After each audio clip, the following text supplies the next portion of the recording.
Hey friends, you get to see me at my finest, beanie on because it's cold outside. Pretty sure I've worn this t-shirt at least 2 days in a row, um, but I'm not a real sweaty guy, so don't worry about that. Hanging out with Abe over here. I know, striking resemblance. And thank you, Tim, for Niners number one finger, which you got to have one of those in every home office. But we won't talk about the last two Niners games. Although this is a prophetic word for those of you spiritual. If not, you could call this I'm a medical intuitive, but I turned 49 this year, and the Niners are dedicating the Super Bowl win to me. So we have no worries about that. What else? I have lab kits on the shelf for adrenal hormone testing. It looks like I have puppy pads.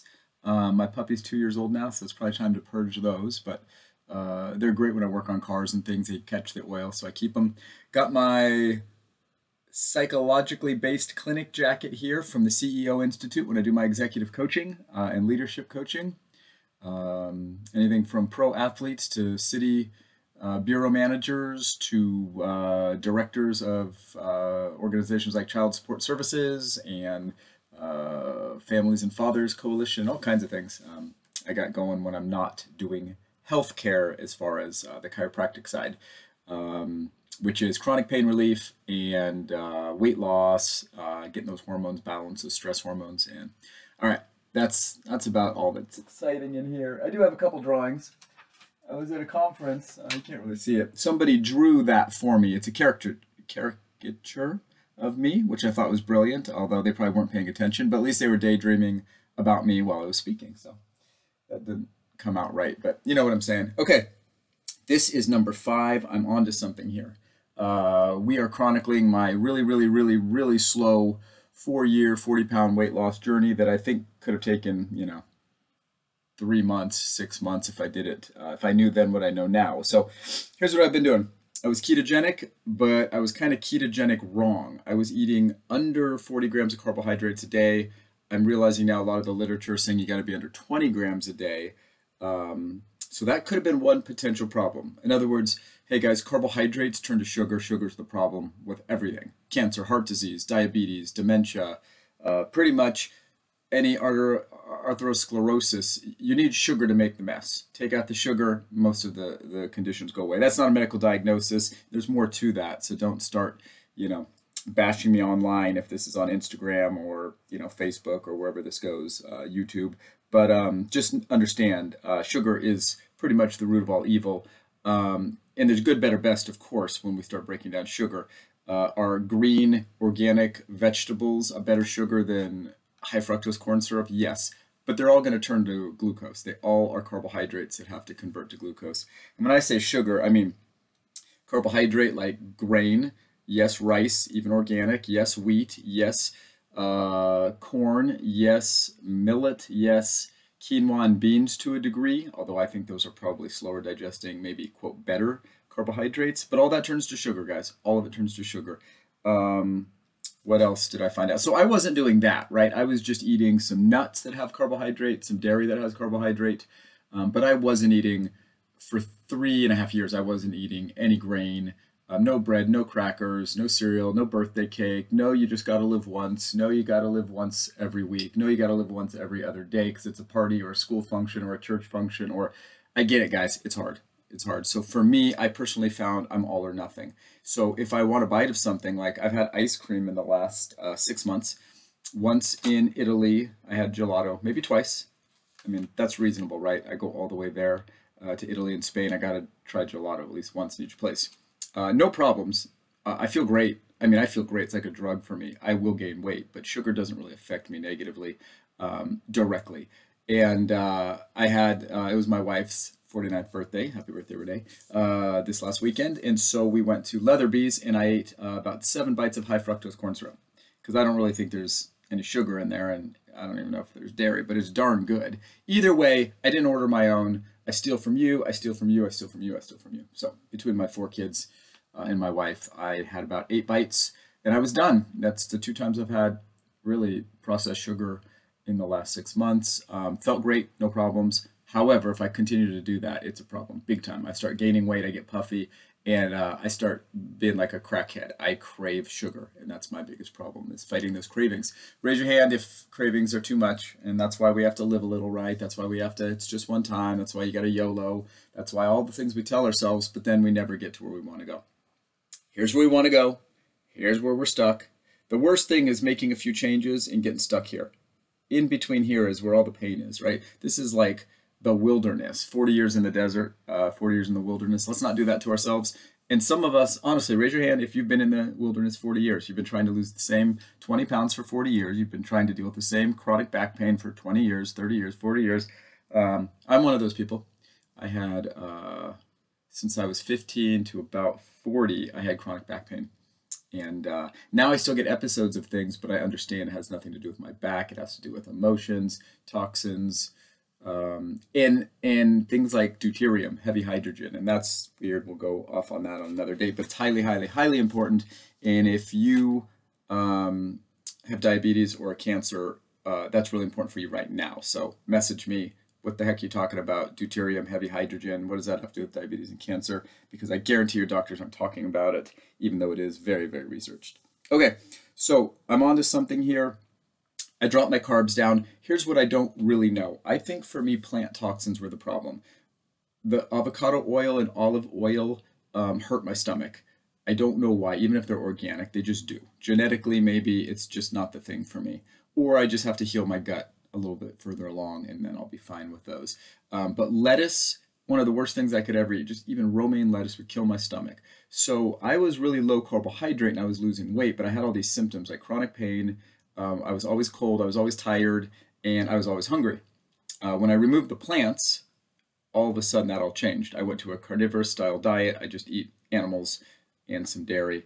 That's it. I mean it, like no nuts, no salads, no fiber, zero carbohydrate. Even my cheese, I tend to have no carbohydrate. Once in a while, if I want coffee out, I'll get some half and half, and there's a couple grams of carbohydrate in there. But I don't know what did the weight loss difference for me in changing my body type and my pain, which if it was all just getting rid of the plant toxins for me, or if it was dropping my carbohydrates under 10. So now my carbohydrates are under 10, and maybe it's both of those. Maybe they're two different things, my pain and my adrenal hormone thyroid symptoms that went away. And I'm eating more meat and fat now, and maybe I'm healing my body. So I'm trying to figure this out. There is no exact science to it, but what I am doing is I'm taking in about a gram of protein per pound of ideal body weight. So say I'm 150 pounds, 150 pounds of protein a day, animal protein, and it's associated fat. So the way I eat, if it's full fat, like ribeye, New York steak, ground beef, eggs, those animal proteins seem to have a 3-to-1 ratio, or a 65-35-ish ratio of protein to fat. So I'm getting plenty of fat. When I'm hungry or thirsty, instead of grabbing food, if I go, wait, I just ate 3-4 hours ago. There's no way I need amino acids or energy. I just ate, 1,000 calorie, 2 burgers, some cheese, and a couple eggs on top.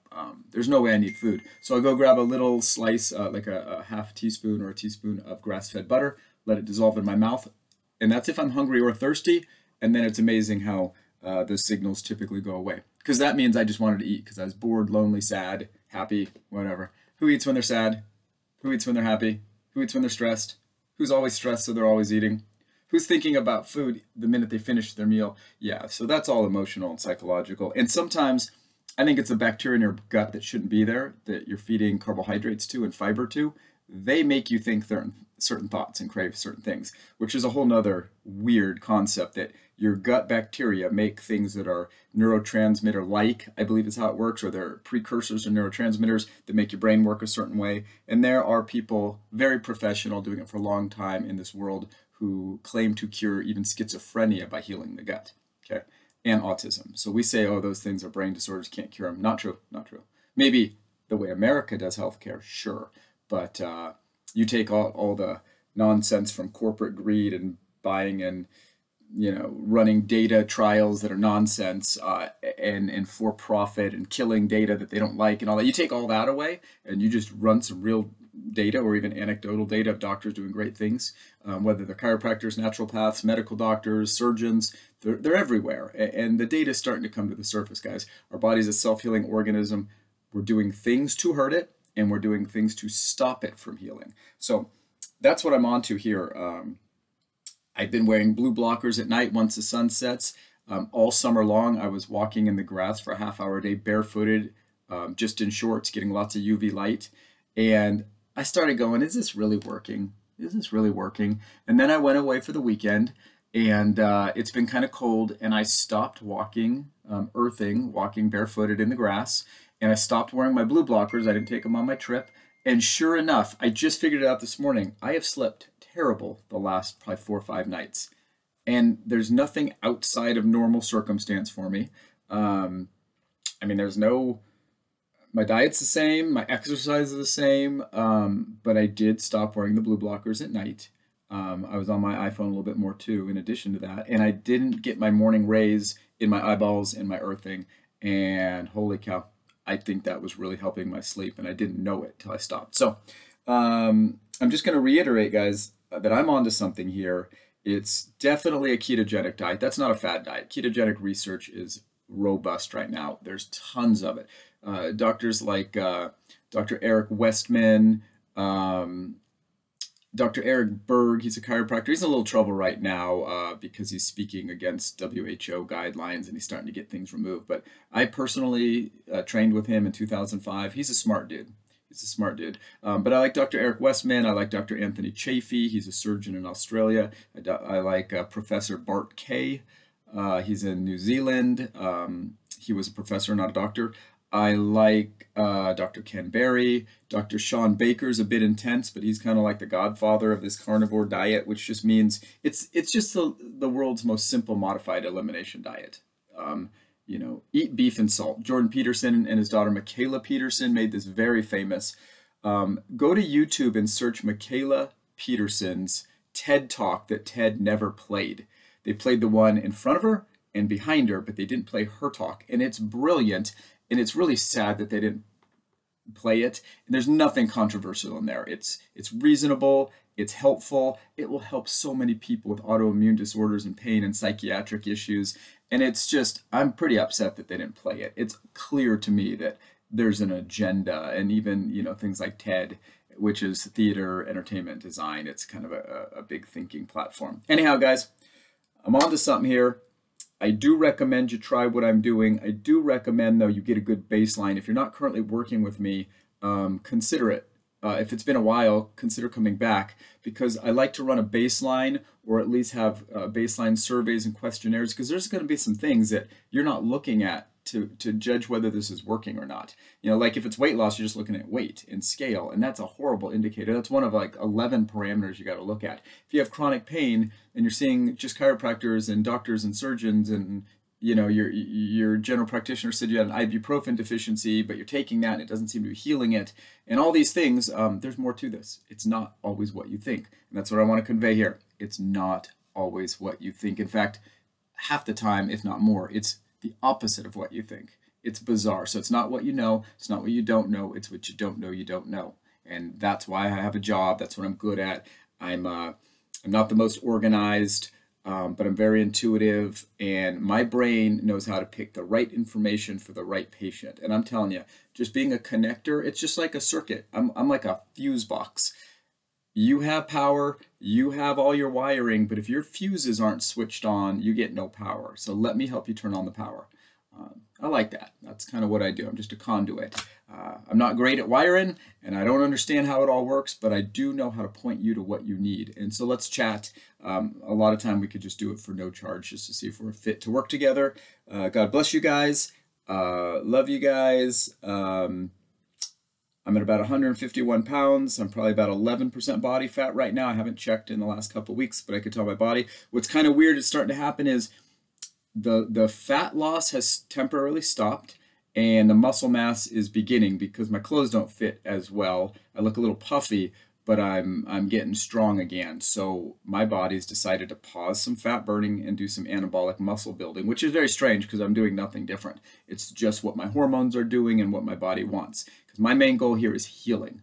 Heal my sleep, heal my gut, heal chronic inflammatory issues, keep my cardiovascular system healthy, and prove to myself I'm doing the right thing, because I am very contraindicated by, what I'm doing is contraindicated according to my medical doctors. I am heading for heart attack and stroke, yet the health professionals that are a little bit more in the know are telling me that no, the statin world, the cholesterol world, the LDL world, the ApoB world, the insulin world, all that is outdated, old models, and it does look to be that way.